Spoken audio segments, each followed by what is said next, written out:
చిన్నప్పుడు మీ తాతయ్య నీకు ఏమేమి కొనిపెట్టేవాడు? నాకా ఏవో చక్కెరలోని ఇళ్ళలోకి వచ్చి ఎప్పుడైనా తేగలని అలాంటివే కొనేవాడు. తేగలని ఏదైనా సీట్లు మిఠాయిలో అవి చేసి చక్కెర కడ్డీలో చేసేవాడు ఇంతంట అవి కొనేవాడు. ఐస్ క్రీములు అలాంటివి లేవా?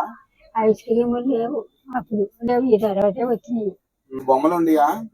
అయ్యా పేడ మట్టితోటి చేసి బొమ్మలు చెత్తలు అమ్మేవాడు. పైన మరి రంగు వేసేసి పోతట్టి రంగు పూత అమ్మేవాడు. చెత్తలోకి వెళ్తే ఒక అన్న ఇచ్చేవాడు కొనుక్కోమని. ఆ బొమ్మలు కొనుక్కొచ్చేదాన్ని నేను.